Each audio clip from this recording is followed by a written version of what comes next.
Car overheat होने का और एसी कूलिंग कम करने का सबसे नंबर 1 रीज़न है रेडिएटर में मिट्टी होना। ये क्लीन किया हुआ रेडिएटर है, ये गंदा रेडिएटर है जो हम क्लीन कर रहे हैं इसको।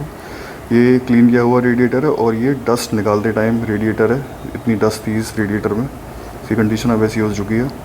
इस कार का कंडेंसर भी काफ़ी गंदा है, वो भी क्लीन करके लगेगा इसमें, उसे गाड़ी पर लगे पे ही क्लीन करेंगे। इस पर ये अपना प्रोडक्ट अप्लाई कर रहे हैं। ये 100% सेफ़ आइटम है, नॉन एसिडिक।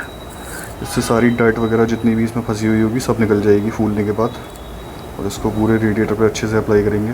ये इसकी फ्रंट साइड है जो गाड़ी के फ्रंट में रहती है रेडिएटर की साइड, और जो दूसरी साइड थी वो इसकी बैक साइड थी जो इंजन की तरफ रहती है। तो हम इसको अंदर की साइड से क्लीन करेंगे, जो साइड इसकी इंजन की तरफ रहती है, तभी इसमें से मैक्सिमम डर्ट निकल पाएगी प्रेशर के थ्रू। ये एरिया क्लीन कर लेते हैं। अभी इससे पहले हमने टाटा सफारी है उसका भी रेडिएटर कंडेंसर दोनों क्लीन किए थे, तो उसकी डर्ट ये रह गई है। इसको क्लीन करते हैं अपने फ्लोर को, फिर देखते हैं इसमें कितनी मिट्टी निकलती है। ये देखो डर्ट निकलनी स्टार्ट हुई। और ये जो हमारा प्रेशर वॉशर है, इससे रेडिएटर के फिन्स भी ख़राब नहीं होते, क्योंकि ये काफ़ी यूनिफॉर्मली डिस्ट्रीब्यूट करता है ये पानी के शावर को, तो इससे फिन्स भी डैमेज नहीं होते। 100% सेफ़ प्रोसेस है। जितने आपकी गाड़ी के रेडिएटर के फिन्स पहले से डैमेज होंगे उतने ही रहेंगे, या फिर अगर कंडेंसर या रेडिएटर गला हुआ होगा उस केस में, एक्सेप्शनल केस है, उस केस में रेडिएटर डैमेज हो सकता है, तो उससे कोई प्रॉब्लम नहीं है। अगर पहले से रेडिएटर डैमेज है तो उसमें प्रेशर वॉशर भी कुछ नहीं कर सकता। इतनी मिट्टी कलेक्ट हो जाती है इसमें ओवर द टाइम यूज़ करते करते, और डस्टी और धूल मिट्टी वाले एरिया की गाड़ियाँ ज़्यादातर अफेक्टेड हैं।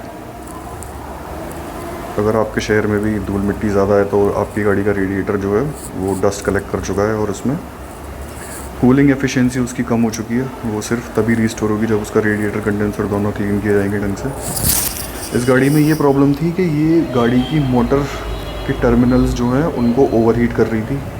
इसका पंखा तो घूम रहा था पर वो एयर सक नहीं कर पा रहा था, एसी भी ट्रिप हो जाता था इसका बार बार। तो उसका जो फाइनल कॉज निकला वो ये रेडिएटर निकला।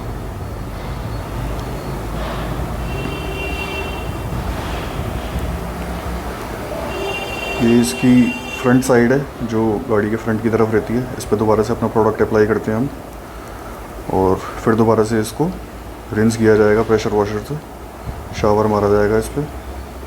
अभी भी इसमें इतनी मिट्टी है। ये वीडियो काफ़ी फास्ट फॉरवर्डेड है, 2x शायद चल रही है ये, तो आई थिंक हमने 15 मिनट इस रेडिएटर पे काम किया, तब जाके इसकी मैक्सिमम से मैक्सिमम मिट्टी जो थी वो निकल पाई। अब आप लेबर चार्ज कैलकुलेट करो इस चीज़ का क्या रहा होगा सिर्फ रेडिएटर क्लीन करने का। फिर दोबारा से इस पर ये प्रोडक्ट अप्लाई करते हैं फ्रंट साइड पे। ये सबसे ज़्यादा गंदी है इसकी।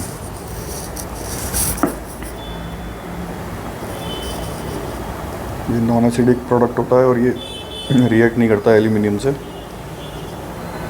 ये आपकी गाड़ी के रेडिएटर को डैमेज भी नहीं करेगा बिल्कुल भी।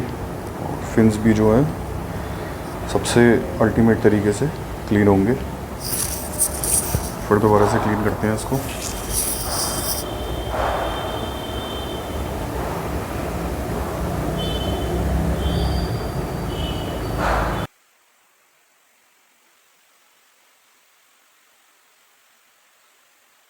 अगर आपके पास भी कोई कार है जिसमें एसी की कूलिंग से रिलेटेड इशू है, या फिर गाड़ी ओवर हीट होती है, इंजन उसका ओवर हीट हो रहा है, तो वो गाड़ी आप हमारे पास लाकर चेक करा सकते हैं। उसमें डायग्नोस करने के बाद पता लगेगा कि उसका मेन रीज़न ये रेडिएटर कंडेंसर है या फिर कुछ और फॉल्ट है, उसमें कूलेंट वगैरह से कोई प्रॉब्लम है।